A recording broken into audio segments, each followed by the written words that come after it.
अब आदमी बौखला गया है, कुछ भी बातें कर रहा है, उससे ज़्यादा मतलब उनके पास में खुद को बचाने के लिए और बचाव का कोई आर्गुमेंट बचा नहीं। वो आदमी ये भी कह रहा था कि मैं बहुत बड़ा बाहुबली हूँ, मैं बजरंग बली का भक्त हूँ, मैं इससे ज़्यादा कुछ मैंने खून कर दिया लेकिन मैं ये ऐसी हरकत नहीं कर सकता। भाई वो आदमी ये भी समझ ले कि समाज से और देश से बड़ा बाहुबली भी कोई नहीं है। दिल्ली पुलिस के जो जवान यहाँ पे हैं वो बहुत छोटी छोटी पोस्ट के हैं, कांस्टेबल लेवल के हैं। जब तक उनको ऊपर से इंस्ट्रक्शन, क्लियर इंस्ट्रक्शन नहीं मिलेंगे ना, तब तक वो यहाँ पे हिल भी नहीं सकते। और दिल्ली पुलिस किसके अंडर आती है? होम मिनिस्ट्री के अंडर आती है, अमित शाह के अंदर आती है। अगर वहाँ से उनको हरी झंडी मिली होगी रात में तभी जा करके, वरना इतने दिन तो कुछ नहीं हुआ। कल रात में कैसे हो गया? कल रात में आधी रात को जब यहाँ भीड़ भी नहीं थे, सिर्फ यहाँ पे खिलाड़ी जो थे वो सो रहे थे, तो क्या मतलब था उनको छेड़ने के नाते? आप क्या सोचते हैं कि ये आरोप जो है इनको कोई पॉलिटिकल पार्टी स्पॉन्सर कर रही है? भाई मैं तो कहता हूँ देश में नहीं दुनिया में जिसके आदमी के थोड़ा सा भी छाती में जमीर बच गया हो ना, किसी भी राजनीतिक दल में, वो यहाँ आएगा और इनके साथ बैठेगा। दीपेंद्र हुड्डा के थोड़ी सी शर्म बची भी होगी जो आके बैठे हैं, ठीक है। और नरेंद्र मोदी के भी थोड़ी सी शर्म बची होगी ना, तो ब्रजभूषण शरण सिंह को जेल में डालेगा। जिसके थोड़ा सा भी ये बचा हुआ होगा कि हाँ भाई हम देश में रहते हैं और ये देश का गौरव है, वो तो आदमी इनके साथ खड़ा होगा। और जिसके नहीं बचा वो इनके विरोध में खड़ा होगा। तो आप युवा हैं और यहाँ पर जो प्रोटेस्ट कर रहे हैं वो BUI प्रोटेस्ट कर रहे हैं, तो हम आपसे ये जानना चाहते हैं कि जो 2024 में चुनाव आने वाला है, क्या इस तरह के जो प्रक्रम है जहाँ पर जनता जो है असंतोष की भावना से ग्रस्त हो रही है, लोगों में रोष है, युवाओं में रोष है, क्योंकि जो देश के हीरो कहे जाते हैं वो रोड पर बैठे हैं लंबे टाइम से और उनके साथ पिटाई जैसी घटनाएं सामने आई है, तो इस पर आपको क्या लगता है कि इसका परिणाम क्या होगा? देखिए, पहली बात तो इसको राजनीतिक रंग देना बिल्कुल गलत है। भाई विनेश फोगाट कौन सी पार्टी से है? बजरंग पूनिया कौन सी पार्टी से हैं? वो जब मेडल जीत करके आए तो मोदी जी ने उनको चाय पीने के लिए बुलाया, और आज जब वो अपने अधिकार मांग रहे हैं तो यहाँ बैठे हुए हैं, मोदी जी उनकी तरफ देख भी नहीं रहे, ठीक है। तो किसी भी पार्टी का ये आंदोलन नहीं है, ये युवाओं का आंदोलन है, ये 36 कौम का आंदोलन है। आप यहाँ देख लो, हर राज्य से लोग आए हुए हैं, हर एज ग्रुप से लोग आए हुए हैं, हर समाज का आदमी यहाँ पे आया हुआ है और अपने बच्चों की जो अधिकार है उसके लिए आया हुआ है, हमारे लिए आया हुआ है। और इसका जो राजनीतिक जो परिणाम निकल करके आएगा वो तो अगले साल हम सब लोग देख लेंगे। ठीक है, आप 2024 की बात कर रहे हैं कि जब अगले साल परिणाम आएगा तब हम देख लेंगे, परंतु जो घटना रात को हुई, जो पुलिस वालों ने इनके साथ मारपीट की गई ऐसा कहा जा रहा है, विभिन्न विजुअल्स हमारे सामने हैं, तो इस पर आप क्या सोचते हैं कि ये पुलिस की घटना थी, ये किसी राजनीतिक पार्टी का प्रभाव था, या ये कैसे हुआ? भाई दिल्ली पुलिस के जो जवान यहाँ पे हैं वो बहुत छोटी छोटी पोस्ट के हैं, कांस्टेबल लेवल के हैं। जब तक उनको ऊपर से इंस्ट्रक्शन, क्लियर इंस्ट्रक्शन नहीं मिलेंगे ना, तब तक वो यहाँ पे हिल भी नहीं सकते। और दिल्ली पुलिस किसके अंडर आती है? होम मिनिस्ट्री के अंदर आती है, अमित शाह के अंदर आती है। अगर वहां से उनको हरी झंडी मिली होगी रात में तभी जा करके, वरना इतने दिन तो कुछ नहीं हुआ। कल रात में कैसे हो गया? कल रात में आधी रात को जब यहाँ भीड़ भी नहीं थे, सिर्फ यहाँ पे खिलाड़ी जो थे वो सो रहे थे, तो क्या मतलब था उनको छेड़ने का? महिला कांस्टेबल यहाँ पे थी नहीं, हमारी विनेश फोगाट, साक्षी मलिक यहाँ थी, उनको लातें मारी गई, उनको धक्के मारे गए, उसका क्या मतलब था? कहीं ना ऊपर से तो उनके जो आका हैं ऊपर बैठे में उन्होंने हरी झंडी दी होगी ना, तभी तो हुआ है ये।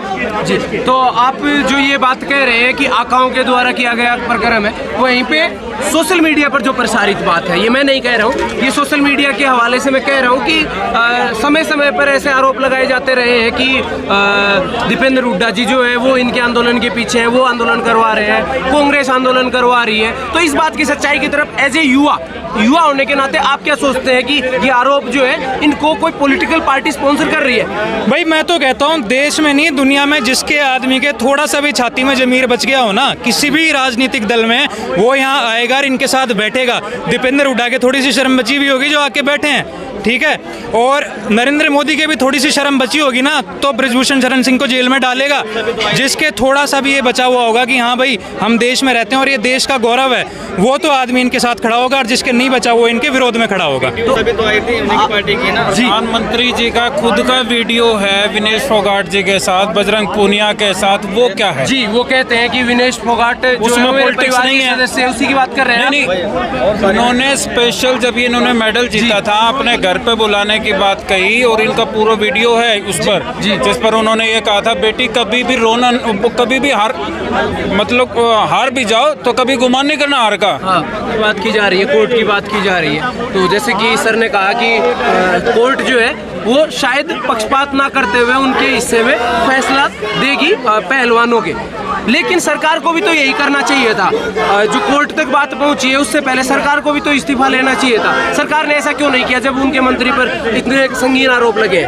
भाई ये इस सरकार का तो इतिहास है। ये यूपी में आप देख लो, चिन्मयानंद को बचा रहे थे, और यहाँ पे देख लो क्या लालच है इनको, किस वजह से भाई ये कहते हैं कि बेटी बचाओ बेटी पढ़ाओ। तो यहाँ बेटियाँ बैठी हुई हैं जिसको आप देश का आन बान शान कहते हो, गौरव कहते हो, उनको बचाने के पीछे क्या कारण है? क्या राजनीतिक लालच नहीं है तो और क्या है? ये तो साफ सी बात है। और एक बात ये कह रहे हैं कि इसके ऊपर हरियाणा कुश्ती संघ के ऊपर कब्जा करना चाहता है। भाई बिहार कुश्ती संघ का अध्यक्ष कौन?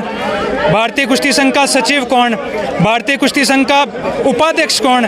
भारतीय कुश्ती संघ का अध्यक्ष कौन? सारे एक ही परिवार के लोग कैसे बने हुए बैठे हैं? कब्जा तो ये होता है वास्तव में। तो वो आदमी जो ऑन रिकॉर्ड ये चीज़ कह रहा है, ऑन रिकॉर्ड उसने कही है कि मैंने एक मर्डर किया है, उसको ये लोग एमपी बना के रख रहे हैं। 40 से ज़्यादा उसके ऊपर मुकदमे हैं नॉन मेलेबल ऑफेंसेस के, उसको ये एमपी बना के रखे हुए हैं। तो ये तो साफ सी चीज़ है कैसी इनकी राजनीति है और कैसा उसका संरक्षण चल रहा है। तो लेकिन जब आपराधिक दायरों की बात आती है, घोटालों की बात आती है, तब प्रमुखता से इस बात को लोगों के सामने लाया जाता है कि कांग्रेस जो है उसका इतिहास जो है घोटालों वाला रहा है, क्राइम वाला रहा है। परंतु आप जो कह रहे हैं उसके हिसाब से तो जो तस्वीर है वो कुछ अलग है। तो लोगों के सामने इस तरह की बातें क्यों नहीं पहुंच पा रही? फिर भाई साहब, आज कांग्रेस और बीजेपी की बात नहीं है, आज देश की बच्चियां हैं, हमारी बहनें हैं, उनकी बात है। आज ना कांग्रेस ना बीजेपी, आज तो भाई बीजेपी का भी अगर कोई नेता अगर उसका ईमान धर्म जमीर बचा हुआ होगा ना तो यहाँ पे आकर के बैठेगा। जब देश के जवानों की बात हुई तो सत्यपाल मलिक बीजेपी का ही था ना जी, उन्होंने कही ना कि भाई हमारे जवानों को मारा, तो जमीर वाला आदमी तो आज आके बैठेगा ही। कांग्रेस बीजेपी की बात नहीं है। 1000 से ज्यादा बच्चों के साथ में अगर ऐसा काम हुआ है तो जिसका भी अगर ईमान धर्म बचा हुआ होगा वो आकर के बैठेगा। कांग्रेस बीजेपी में मैं नहीं जाऊंगा। हाल ही में ब्रजभूषण जी ने एक प्रेस कॉन्फ्रेंस की जिसमें उन्होंने जिस 1000 बच्चियों की आप बात कर रहे हैं उसके लिए उन्होंने एक लॉजिक दिया कि मैं कोई शिलाजीत की रोटियां थोड़ी खाता हूं। तो इस पर आप युवा हैं और इस तरह का जो स्टेटमेंट दिया गया इस पर आप क्या सोचते हैं? भाई अब आदमी बौखला गया है, कुछ भी बातें कर रहा है, उससे ज़्यादा मतलब उनके पास में खुद को बचाने के लिए और बचाव का कोई आर्गुमेंट बचा नहीं। वो आदमी ये भी कह रहा था कि मैं बहुत बड़ा बाहुबली हूँ, मैं बजरंग बली का भक्त हूँ, मैं इससे ज़्यादा कुछ मैंने खून कर दिया लेकिन मैं ये ऐसी हरकत नहीं कर सकता। भाई वो आदमी ये भी समझ ले कि समाज से और देश से बड़ा बाहुबली भी कोई नहीं है। ये सरकार भी अपने आप को बहुत बड़ा बाहुबली मानती थी। पिछले साल इन्होंने भी देख लिया कि वास्तव में असली बाहुबली होता कौन है। जब समाज इकट्ठा आ जाता है ना तो उससे बड़ा बाहुबली कोई नहीं होता।